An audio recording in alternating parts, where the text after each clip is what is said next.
नमस्कार दोस्तों। Law of one यानी एक का कानून, या कह लीजिए एक का ज्ञान, या कह लीजिए एक के तरीके। यह उसका 37वां सत्र है जो कि मार्च 12 1981 को रिकॉर्ड किया गया था। दोहराया जाता है कि इस किताब द्वारा दी गई सभी सूचनाएं और जानकारियां आप जान भी सकते हैं, मान भी सकते हैं, नज़रअंदाज भी कर सकते हैं और नकार भी सकते हैं, क्योंकि यह आपकी स्वतंत्र इच्छा या फ्री विल है जो कि एक अनंत रचयिता द्वारा आपको दी गई है। एक बात और कही जाती है कि लॉ ऑफ वन पूरी तरह से सभी के लिए फ्री है। यदि कोई इकाई या व्यक्ति इसको निजी स्वार्थ के लिए इस्तेमाल करे तो वह उसकी व्यक्तिगत जिम्मेदारी होगी। और साथ ही साथ यह भी कहा जाता है कि यदि कोई व्यक्ति इसको अपनी भाषा में परिवर्तित करके दूसरों से साझा करना चाहे या फिर इन वीडियोस को अपने चैनल पर चलाना चाहे तो वह भी ऐसा कर सकता है, क्योंकि वह भी उसकी फ्री विल है। तो जैसा कि राह हमेशा कहते हैं, हम राह हैं। हम आपका स्वागत एक अनंत रचयिता के प्रेम और रोशनी में करते हैं। अब हम बात करने के लिए तैयार हैं। तो पहला सवाल डॉन करते हैं, क्या राह हमारे द्वारा पहली किताब को पब्लिश करने के हमारे आज के प्रयासों के नतीजों के बारे में जानते हैं? तो राह कहते हैं हाँ, यह सही है। तो डॉन कहते हैं, मुझे नहीं पता कि आप उस कठिनाई पर कमेंट कर सकते हैं या नहीं जो हमें एक के कानून को उन लोगों तक पहुंचाने में होगी जिन्हें इसकी ज़रूरत है और जो इसे चाह रहे हैं। इस समय इसे चाहने वालों तक पहुंचाना आसान नहीं है।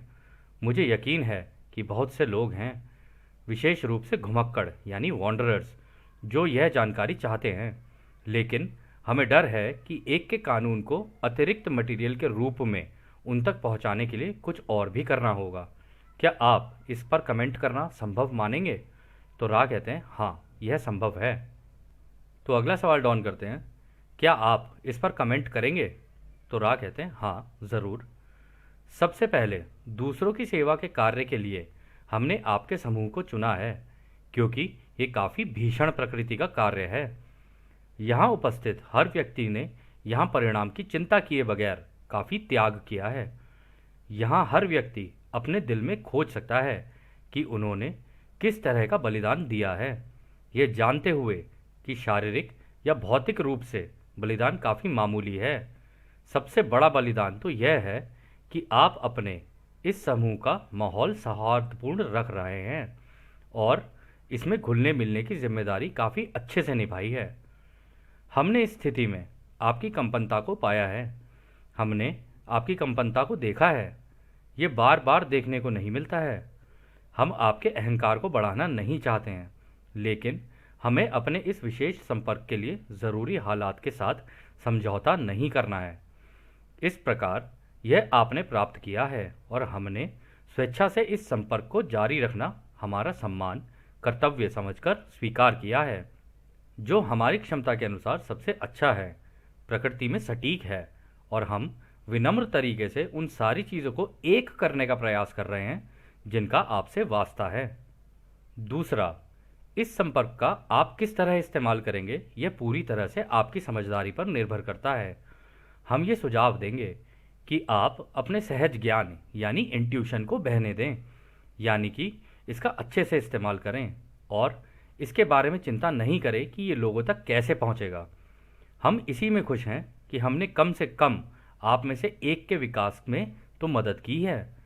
आप जो भी प्रयास करेंगे वो हमें कभी निराश नहीं कर सकता है, क्योंकि जिनकी हमने मदद करनी है वो संख्या पहले से ही एक से ज़्यादा है। तो दोस्तों, यहाँ पर रा को क्योंकि पता है कि एक व्यक्ति भी अनंत होता है यानी इन्फिनिटी है, तो रा ने उनको जब जिस तरीके से ये इन्फॉर्मेशन देनी शुरू की तो यहाँ पे डॉन परेशान हो रहे थे कि हम ये जो एक का कानून है, लॉ ऑफ वन है, लोगों तक कैसे पहुँचाएं, और शायद हमें और तरीकों का इस्तेमाल करना पड़े। तो रा ने कहा, देखो, तुम अपनी इंट्यूशन के ऊपर फोकस रखो और कुछ नहीं है। जैसा तुम्हारा दिल कहे ना वैसे करते चले जाना, इसको बहने देना। अगर तुमने ज़्यादा इधर उधर ये बुद्धि और ये सारी चीज़ों का इस्तेमाल किया ना, तुम पहले ही इतने बलिदान दे चुके हो, ठीक है। इतनी अपनी तबीयत तुमने ख़राब कर ली है, कार्ला की तबीयत ख़राब हो रही है, कहीं तुम्हारा कुछ हो रहा है, तो तुम इन सब चीज़ों के बारे में इतना सोचो मत। तुम बस ये सोचो कि तुम कितनों की मदद कर सकते हो, चाहे कम ही क्यों ना हो, बस इसके ऊपर फोकस करो कि ये तुम्हारा सम्मान और कर्तव्य है, तुम अपना कार्य करते चले जाओ। इसी तरीके से दूसरों को पता चलता जाएगा, वो अपना कार्य करेंगे। तो तुम इतना ज़्यादा अपने ऊपर जोर मत डालो, इस काम को जैसा चल रहा है वैसे चलने दो, परेशान मत हो। और उन्होंने ये चीज़ भी कही कि हमने तो तुम्हारे समूह के अंदर एक से ज़्यादा लोगों की कर दी, तो ये तो हमने पहले ही बहुत बड़ा काम कर दिया है, क्योंकि तुम एक नहीं, तुम एक के साथ साथ अनंत भी हो। हम तो ऐसे मानकर चलते हैं, क्योंकि हम तो तुम्हें रचयिता से कम ही नहीं समझते। जब तुम रचयिता हो तो हम तुम्हें उससे कम कैसे समझ रहे हैं। तो इस वजह से रा ने यहाँ पर ये बातें कही। फिर अगला सवाल डाउन करते हैं। मुझे कुछ प्रश्न पूछने में बहुत हिचकिचाहट होती है, शायद जिनका कोई महत्व ना हो या बहुत ही अधिक रूप से फैले हैं, यानी कि इधर उधर के सवाल, जिसके कारण आपके साथ हमारा संपर्क कम हो सकता है। लेकिन इस किताब को लोगों तक पहुंचाने के लिए कुछ जानकारियों को इकट्ठा करना आवश्यक है, जैसे कि कुछ निरर्थक जानकारियां जिसका एक के ज्ञान से कोई भी संबंध ना हो, कुछ जानकारियां जिसका संबंध हमारे समाज में मन, शरीर और आत्मा के विकास क्रम से है। यह लगभग आवश्यक प्रतीत होता है कि इसमें ऐसी जानकारियां शामिल की जाएं जिसका कोई महत्व नहीं है, और वो केवल इसलिए क्योंकि हमारा समाज इसी तरह से काम करता है, और इसी तरह प्रसार और प्रचार की प्रणाली मूल्यांकन करती है कि प्रसार के लिए क्या पेशकश किया जा रहा है। क्या आप मेरी इस समस्या पर टिप्पणी करेंगे? तो यहाँ पर डॉन ये कह रहे हैं कि मुझे ऐसा लगता है कि इस किताब के अंदर में कुछ ऐसी चीज़ें भी डालनी चाहिए, या ऐसे सवाल भी आपसे करने चाहिए जिसका वास्तविक रूप से मतलब लोगों की ज़िंदगियों से सच कोई लेना देना ना हो, चाहे वो मतलब मेडिटेशन से रिलेटेड हो या कुछ हो, लेकिन थोड़ी बहुत इधर उधर की जानकारियाँ भी होनी ज़रूरी है। क्योंकि हमारा जो समाज है, हमारे जो धरती के लोग हैं ना, उनकी सोच कुछ इस तरीके की है, वो आलतू फालतू की चीज़ों में तो ज़्यादा लगे रहेंगे, लेकिन जो काम की चीज़ होगी ना उस पर फोकस नहीं करेंगे। तो इसलिए मुझे लगता है कि उनका ध्यान केंद्रित करने के लिए शायद मुझे इस तरीके की चीज़ें डालनी चाहिए, ताकि कम से कम उन्हीं चीज़ों की जानकारियों को पाते पाते वो यहाँ तक आ जाए और इस एक के ज्ञान को ले लें, और फिर उसके बाद उन्हें जो करना है वो अपना कर सकते हैं। क्योंकि इस ग्रह के ऊपर ये जो प्रचार और प्रसार की जो चीज़ें होती है ना, इसी तरीके से होती हैं कि इसने ये कर दिया, उसने वो कर दिया, वो ऐसा, वो ऐसा, ये ऐसा, ये ऐसा, देखो आज वहाँ ये घटना घट गई, आज यहाँ हो गया, आज वो हो गया। तो जनता इसी चीज़ों के अंदर फंसी रहती है। तो लेकिन अगर उस तरीके की जानकारियां अगर हम लोग को डाल दें तो शायद हो सकता है कि वो इस एक के ज्ञान को लेने की कोशिश करें। तो राय इसका जवाब देते हैं, यह बिल्कुल सही है। इस संपर्क का स्तर और शुद्धता मांगी गई जानकारी के स्तर और शुद्धता पर निर्भर करती है। इस प्रकार हमने आपसे निवेदन किया है कि यदि आप हमसे विशेष तरीके की जानकारी की लगातार मांग करेंगे तो ये आपके उद्देश्य के लिए हानिकारक है। तो यहाँ राय ये कह रहे हैं कि अगर तुम ज़रूरत से ज़्यादा स्पेसिफिक जानकारियाँ लोगे ना, तो जनता सुनती तो है लेकिन फिर उसके बाद उसे नज़रअंदाज कर देती है। ठीक है, तो इसीलिए तुम ज़्यादा स्पेसिफिक मत हो। ऊपर ऊपर की जानकारियाँ जो है ना, जो मतलब जिससे उनको उनके बारे में जानने के लिए या फिर इस ब्रह्मांड के बारे में ज़्यादा जानने के लिए ज़रूरत हो, उस तरीके की जानकारी दे दो, ताकि अगर उनकी इच्छा हो तो ले लें, नहीं हो तो छोड़ दे, कोई बात नहीं।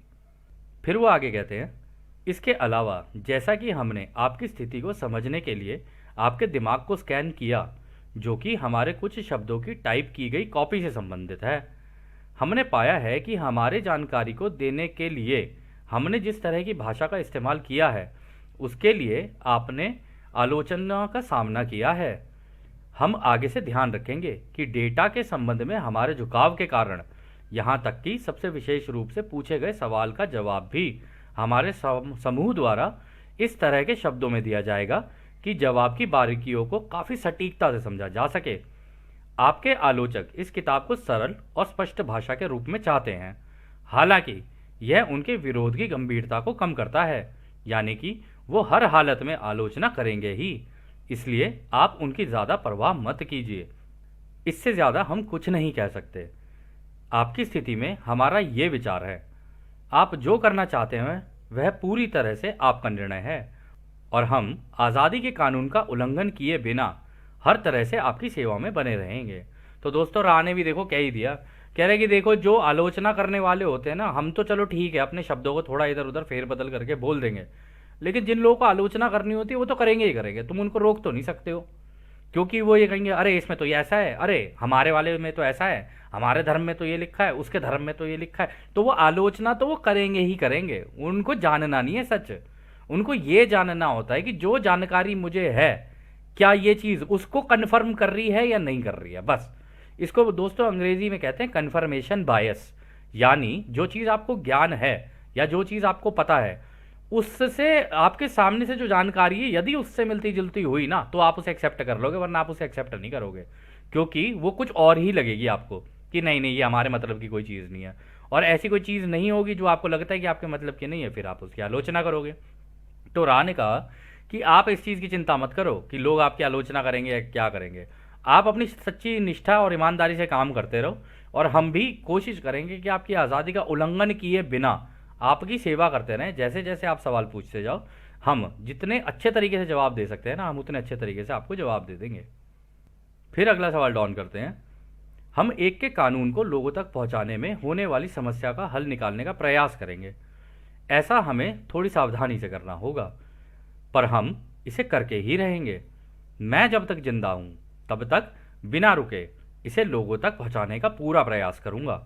मैं सोच रहा हूं कि एक किताब लिखना ज़रूरी है, शायद यूएफओ के बारे में, क्योंकि एक का कानून इस घटना से संबंधित है। एक के कानून का संबंध सारी घटनाओं से है, लेकिन इस घटना का उपयोग करके मुझे इसे लोगों तक पहुंचाना सबसे सरल लग रहा है।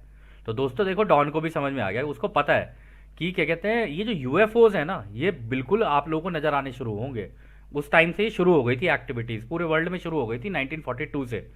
तो जब ये शुरू हो गई थी तो कह रहे थे कि यही एक तरीका है कि इसका इस्तेमाल करके, क्योंकि लोग इसके बारे में जानना चाहते हैं, तो इसके बारे में जब जानना चाहेंगे तो ये तरीका सही है कि मैं एक किताब यूएफओ पे लिख दूं, फिर उस किताब के द्वारा फिर वो एक के ज्ञान के ऊपर आए, तो शायद उनका उनके लिए आसानी होगी। मतलब ब्रह्मांड के कायदे कानून और किस तरीके से रहा जाता है, इन सारी चीज़ों के बारे में जानने की शायद वो कोशिश करें। फिर वो आगे कहते हैं, मेरी पहली योजना ये है कि यूएफओ की घटना को विज्ञापन की तरह उपयोग किया जाए कि ये महासंघ के द्वारा किया गया था। इसका उपयोग करके हम लोगों को इस तरह ग्रह पर हो रहे विकास क्रम यानी इवोल्यूशन की प्रक्रिया से के बारे में बताएंगे, और बाकी महासंघ इसमें किस तरह मदद कर रही है इसे और अधिक समझने योग्य तरीके से उनको बताएंगे, जो कि इस किताब को पढ़ेंगे, जिसमें रॉ मटेरियल को बिना किसी तोड़ मरोड़ या विकृति के पेश करेंगे, जैसा कि हमने इसे विभिन्न जगहों पर रिकॉर्ड किया है और इसे इस किताब में जोड़ दिया है और स्पष्ट किया है कि हम क्या कहना चाह रहे हैं। मुझे अभी यही एकमात्र तरीका लग रहा है जिससे हम इसे ज़्यादा से ज़्यादा लोगों तक पहुंचा सकते हैं, जिसे लोग एक के कानून को पढ़ना पसंद करेंगे और इसे समझ पाएंगे।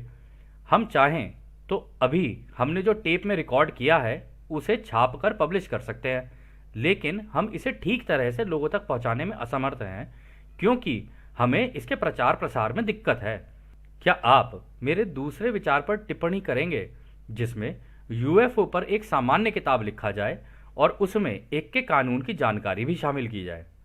तो रा कहते हैं, हम आशा करते हैं कि ये किताब लोगों तक पहुंच जाए, पर हमारे लिए तो ये एक ब्रह्मांड के स्तर का मजाक है। आप एक तरह से हास्य का उदाहरण पेश कर रहे हैं, क्योंकि हमारे लिए तो ये सामान्य बात है जब इस तरह की स्थिति में कोई फंस जाता है। आप अपनी प्रकृति और क्षमता के अनुसार जो कर सकते हैं उस तरह से अपना कार्य जारी रखिए, इससे ज़्यादा क्या ही किया जा सकता है मेरे दोस्तों। तो देखो दोस्तों, देखो यहाँ पर रा को भी हंसी आ रही है। तो जब रा हंस रहे हैं तो आप ये मत सोचना केवल रा हंस रहे हैं, इस वक्त 65 मिलियन जितने भी सूरज के अंदर है सारे ही हंस रहे हैं एक साथ कि ओ बेचारे फंस गए, कि करना तो चाहते दूसरों की मदद, लेकिन सामने वाला मांग नहीं रहा है। अभी ऐसा तो होता ही रहता है, ब्रह्मांड में हर जगह होता है। और अभी नहीं समझ में आ रहा है एक का कानून क्या होता है, फ्री विल क्या होती है, कि भाई ज़बरदस्ती कर नहीं सकते सामने वाले के साथ, और ये पूछेगा तभी बता सकते हैं। तो ऐसी स्थिति में अब ये डॉन अपने आप को पा रहा है, तो बेचारा फंसा फंसा फंसा सा महसूस कर रहा है, क्योंकि रा भी निकल चुके हैं इन चीज़ों से। तो रा को पता है कि हमें पता है भाई तेरे साथ जो हो रहा है ना, हम सब जानते हैं कि कितने दुख और तकलीफों से तू गुजर रहा है, लेकिन बस तू अपना कार्य करता रहे, बाकी छोड़ दे जनता के ऊपर। जिसको लेना होगा लेगा, जिसको नहीं लेना होगा कोई बात नहीं, 25,000 साल की साइकिल आ रही है, पीछे से रिपीट कर लेंगे, तू इतना परेशान मत हो सबके लिए। तो इसी में वो ये भी कह रहे हैं कि भाई इससे ज़्यादा क्या ही किया जा सकता है मेरे दोस्तों। मतलब उनको भी पता है कि हाँ यार, बैंड तो बचती है इस काम को करने में, इतना आसान तो नहीं है। चलो कोई बात नहीं। तो खैर अगला सवाल डॉन करते हैं। ऐसे में अब हम उस सवाल के साथ आगे बढ़ेंगे जो हमारे पास पिछले सत्र में था।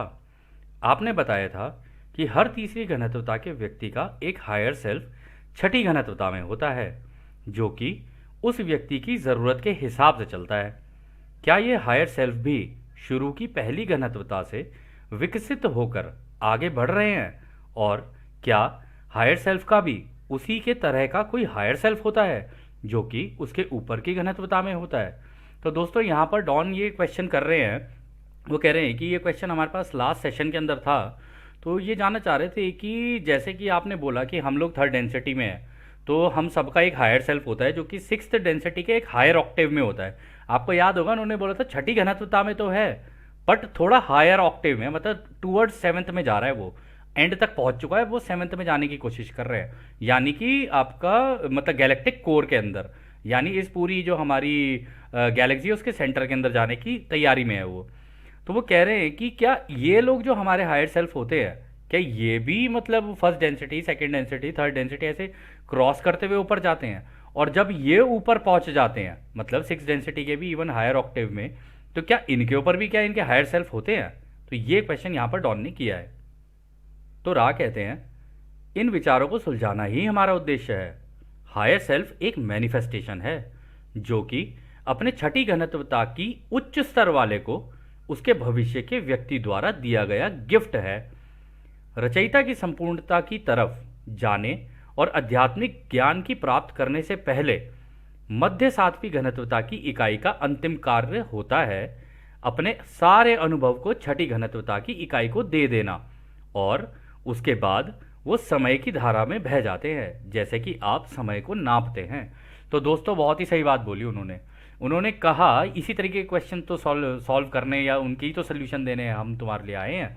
वो कह रही जो हायर सेल्फ है ये तो मैनिफेस्टेशन है, यानी ये जो हायर सेल्फ है ना एक तरीके से सोच का हिस्सा है, यानी हायर सेल्फ एक इन्हीं के द्वारा क्रिएट की गई कॉपी है अपनी, मतलब जैसी कोई हायर उसमें भी सिक्स्थ डेंसिटी में होगा ना, वो अपनी एक छोटी कॉपी नीचे बना देगा, जैसे कि हम भी किसी की कॉपी हैं, जो हमारे आगे वाले हैं ना उनकी कॉपी है हम लोग, तो कह रहे वो अपनी कॉपी बना देगा, एक तरीके से मैनिफेस्टेशन है कहता है। और ये जो सिक्स्थ डेंसिटी में जो आगे होते हैं ना, वो कह रहे हैं उनके भविष्य के व्यक्तित्व द्वारा दिया गया गिफ्ट है वो उनको, कि भाई हम तो निकल गए उसमें भविष्य में, अब तुम पीछे से चल के आ रहे हो तो तुम बेसिकली हमारी कॉपी हो। तो ऐसा नहीं है कि वो ये कॉपी को क्रिएट करते हैं, लेकिन वो जो नीचे से जिसको वो गाइड करते हुए आ रहे होते हैं ना, वो एक तरीके से उनका मैनिफेस्टेशन है। क्योंकि जैसे आपका मैनिफेस्टेशन क्या है, हमारा हम लोगों का क्या होता है, हमारे बच्चे, तो इस तरीके से जो उनकी कॉपी पीछे से चल के चली आ रही होती है ना, वो उनके बच्चे की तरह ट्रीट करते हैं उसको। तो कह रहे हैं कि ये ही वो हमारा गिफ्ट है, ठीक है, ये आपको एक गिफ्ट की तरह दिया जाता है। और फिर उन्होंने आगे कहा कि क्रिएटर की पूरी उनका आध्यात्मिक ज्ञान, यानी उनका जो स्पिरिचुअल अंडरस्टैंडिंग है या उनका जो संतुलन है, उस तक पहुंचने के लिए ना, ये जब सेवन्थ की मिड डेंसिटी में होते हैं ना, तो तब जाके इनका लास्ट काम ये होता है, ये जो हायर सेल्फ के जो हायर सेल्फ होते हैं, तब इनका लास्ट काम ये होता है कि वो अपने नीचे वालों को जितनी उन्होंने नॉलेज गेन की होती है वो सारी उनको दे दें, ताकि वो अपने नीचे वालों की मदद कर सकें। तो इट्स लाइक कि जैसे हम लोग ऑफिसेज में होते हैं या अपने काम कर रहे होते हैं या नौकरी में भी होते हैं, तो हमेशा कोई नया बंदा आता है तो वो सीखने के लिए बोलता है कि भाई मुझे सिखा दो काम, फिर उसके बाद मैं आगे करूँगा। तो इसी तरीके से ये है कि ये लोग उसे सिखा देते हैं, फिर वो आगे काम करना शुरू कर देता है। तो कुछ इसी तरीके की वो कह रहे हैं बात यहाँ पर। और फिर वो एंड में ये कह रहे हैं कि फिर वो समय की धारा में बह जाते हैं, यानी अब वो जो ये टाइम होता है ना, टाइम ये कैसे काम करता है उसको अंडरस्टैंड करने के लिए निकल जाते हैं कि भाई एक ही जगह पे इतनी सारी चीज़ें वो देख, क्योंकि इस गैलेक्टिक कोर के अंदर अगर आप पहुंच गए तो किसी ग्रह पे कुछ चल रहा है, किसी ग्रह पे कुछ चल रहा है, कहीं पे कुछ चल रहा है, कहीं पे कुछ चल रहा है, कहीं सूरज में कुछ चल रहा है, लेकिन उन सारे समय को एक जगह पे कोइंसाइड करके देखना, कहते उसके अंदर वो बहते बहते फिर उसको सीखने की कोशिश कर रहे होते हैं। और इसीलिए रा ने यहाँ पे बोला कि क्योंकि आप समय को नापते हो, आप इसे एक एक्सपीरियंस नहीं समझते हो, आप इसे नापते हो, इस वजह से हम भी यही कहेंगे कि हाँ वो उस धारा में बह जाते हैं। फिर वो आगे कहते हैं आपका वो हिस्सा, यानी कि वो व्यक्ति जो छठी घनिष्ठता के अंतिम स्तर में होता है, उसका ये सम्मान और कर्तव्य होता है कि वो दोनों तरह के अनुभव लेते हैं, यानी कि हर घनत्वता के सारे व्यक्तियों के जीवन का अनुभव जहां जमा होता है उसे टोटल लिविंग बैंक का अनुभव लेते हैं और उन सारी सोच और कार्य को अपनी मेमोरी में रखते हैं। इसके लिए वो उन सारे साधन यानी कि अनुभव का इस्तेमाल करते हैं जो उनके लिए टोटल सेल्फ एक तरह के अनंत विचार के रूप में छोड़ कर गए होते हैं। तो दोस्तों देखा, उन्होंने बोल दिया ना कि आपका जो सिक्स्थ डेंसिटी का हायर सेल्फ है ना, ये उसका सम्मान, उसका कर्तव्य होता है कि वो दोनों तरीके के अनुभव ले।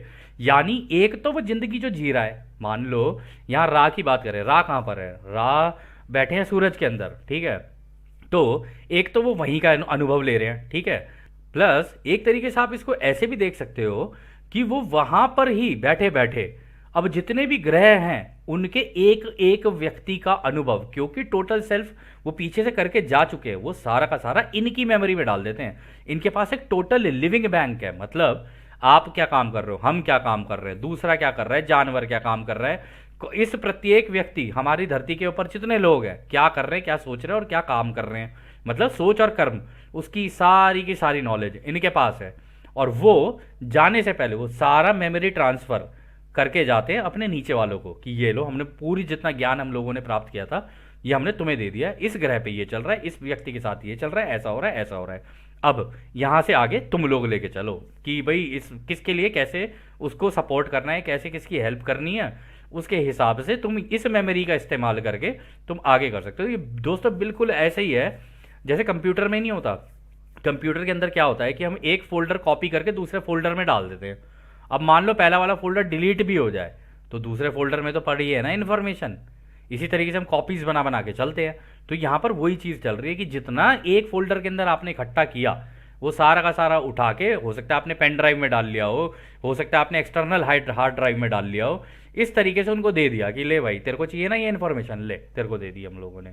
और वो यहाँ पर बोल रहे थॉट फॉर्म की तरह छोड़ कर गए हैं, यानी कि उनकी सोच के अंदर वो सारी की सारी चीज़ें डाल के चले जाते हैं कि ये फॉर्म्स किस तरीके से काम कर रही है, मतलब कौन किस तरीके से काम कर रहा है, वो सारी चीज़ें डाल कर जाते हैं।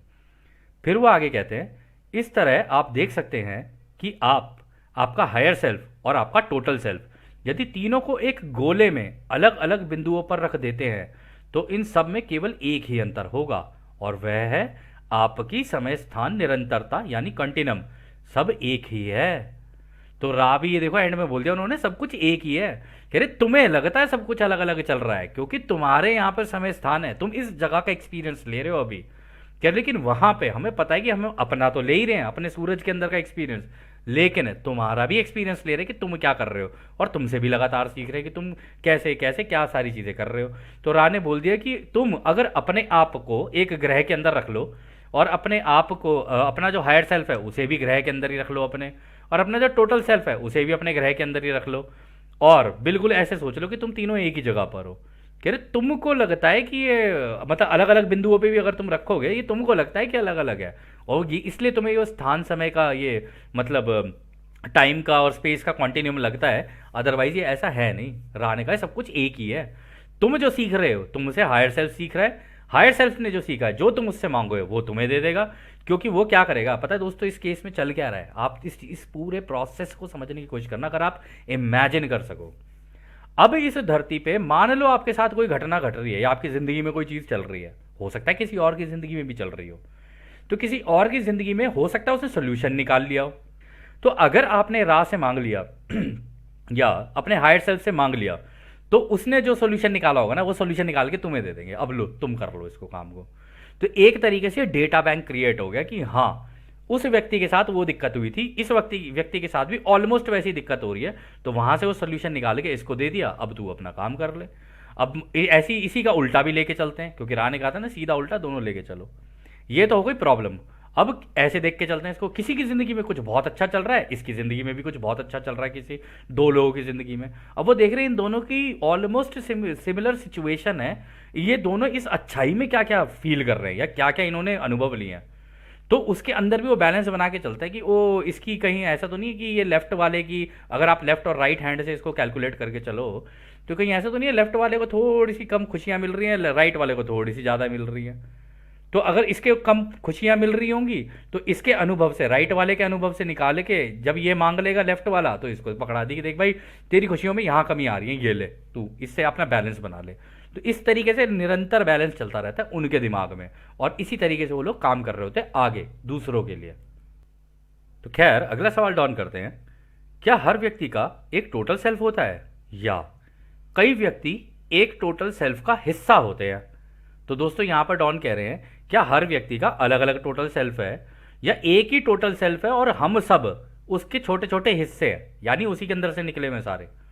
तो रा कहते हैं उचित समय स्थान की स्थितियों को देखते हुए ये दोनों ही कथन सही हैं, मतलब ये दोनों ही बातें सही हैं अगर तुम टाइम और स्पेस के अंदर इसे कैलकुलेट करो तो। मतलब समय और स्थान पे, स्पेस टाइम नहीं, स्पेस टाइम का मतलब हो गया आप अपनी करंट सिचुएशन में सोच रहे हो, लेकिन टाइम स्पेस में अगर आप सोच रहे हो तो आप दूसरी जगह पे भी, मतलब सूरज के अंदर क्या चल रहा है वो भी सोच पा रहे हो, गैलेक्टिक सेंटर में क्या चल रहा है वो भी सोच पा रहे हो, सारी चीज़ें कर पा रहे हो आप। कह रहे अगर तुम उस मतलब डायमेंशन के अंदर देखोगे ना तो हाँ ये दोनों चीज़ें सही हैं।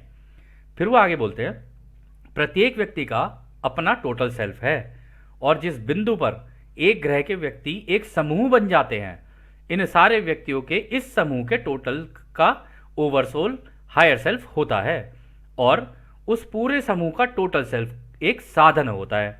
हमेशा की तरह यदि आध्यात्मिक रूप से कहा जाए तो इसका हायर सेल्फ योग उसके हिस्सों के योग से अधिक होता है।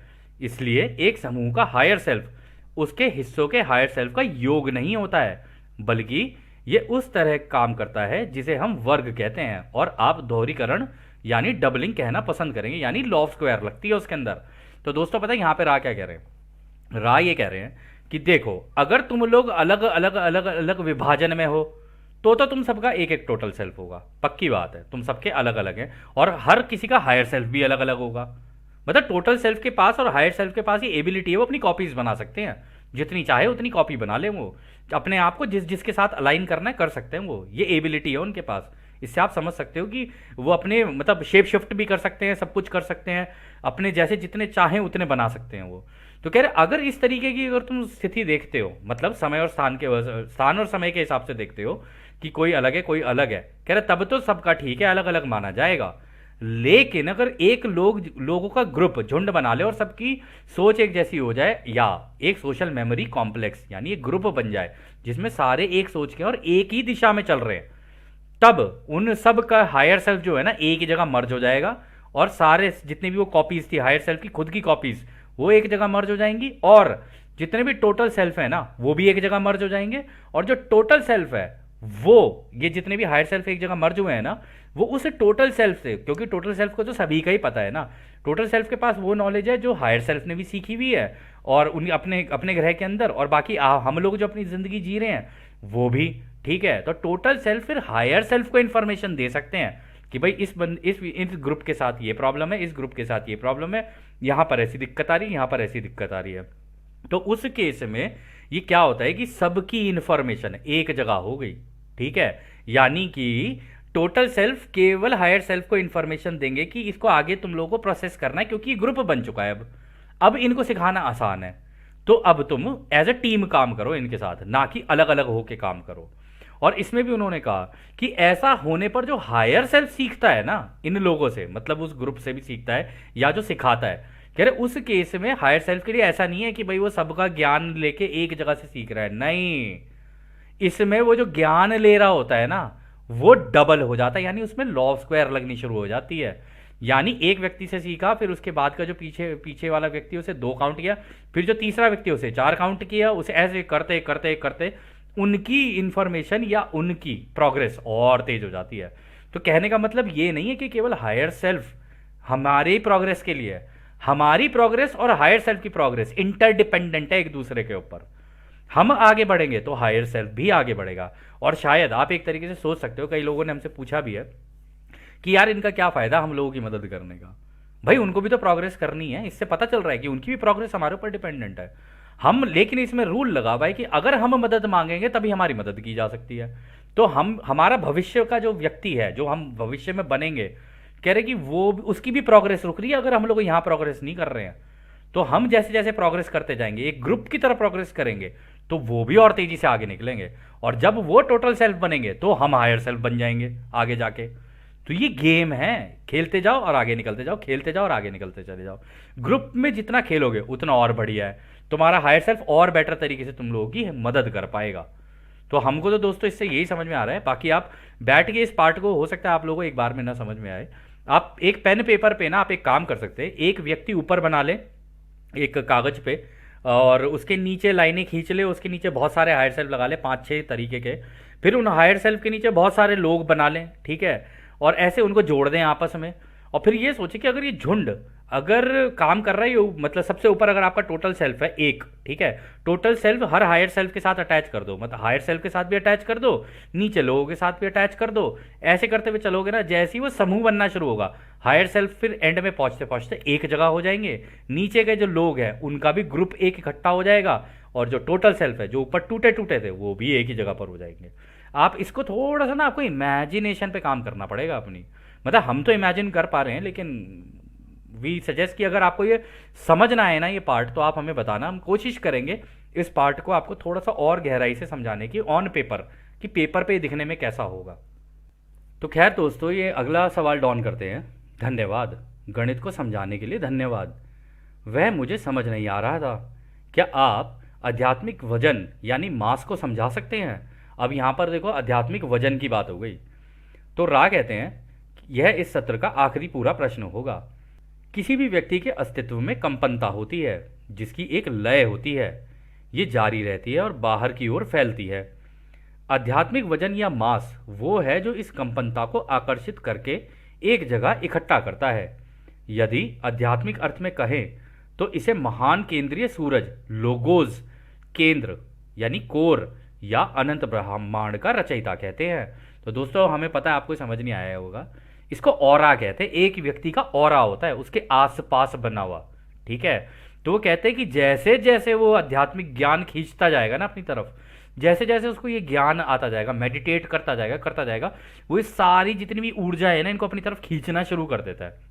और ऐसे करते करते करते करते करते करते करते जैसे गैलेक्टिक कोर एक जगह पे, जैसे रचयिता ने सारी ऊर्जाएं एक जगह इकट्ठे करके गैलेक्टिक कोर बना दिया ना, और इसी तरीके से एक जगह इकट्ठा करके सूरज बना दिया, एक ही जगह इकट्ठा करके एक ग्रह बना दिया, इसी तरीके से एक व्यक्ति भी अपने आप के आसपास ये आध्यात्मिक वजन खींचना शुरू करता है इसी ऊर्जा के थ्रू। और जब वो अपने ऑरा स्ट्रांग करता चला जाता है ना, तो वो बिल्कुल लोगोस यानी एक सूरज की तरह, या कह लो अनंत ब्रह्मांड का रचयिता के जैसा हो जाता है। यानी गैलेक्टिक कोर एक हमारी क्या कहते हैं, जो ये है गैलेक्सी है, इसका कोर जैसा होता है ना, कि अपनी तरफ खींच के रखता है सबको, कह रहे बिल्कुल वैसा हो जाता है। इसी तरीके से इसी हवा के अंदर से अपना ऑरा बना देता है, बड़ा एकदम स्ट्रांग ऑरा। और इन्हीं ऊर्जाओं का इस्तेमाल करते हुए, इन्हीं छोटे छोटे कणों का इस्तेमाल करते हुए, इससे बनता है उसका आध्यात्मिक वजन। और ये बनता है उसके ज्ञान से, यानी उसकी जानकारी कितनी है, और दूसरा मेडिटेट कर करके उसने कितना अपना संतुलन बनाया है इन दो चीज़ों से। तो फिर अगला सवाल डॉन करते हैं। क्योंकि हम कार्ला को थकाना नहीं चाहते हैं, मैं बस ये पूछूंगा कि कार्ला को अधिक सुविधाजनक बनाने या संपर्क को बेहतर करने के लिए हम क्या कर सकते हैं? तो रा कहते हैं सब कुछ ठीक है, हम आपको अब एक अनंत रचयिता के प्रेम और रोशनी में छोड़ देते हैं। आगे बढ़ो और रचयिता की शक्ति और शांति में आनंदित रहो। आदुने। तो दोस्तों, यह सत्र यहीं समाप्त होता है, और जैसा कि रा ने भी अभी कहा और हमेशा कहते हैं, अब हम भी आपको उस एक अनंत रचयिता के प्रेम, उसकी रोशनी, उसकी शक्ति और उसकी शांति में छोड़कर चलते हैं। आदने हमारे दोस्तों, आदने वासु। धन्यवाद।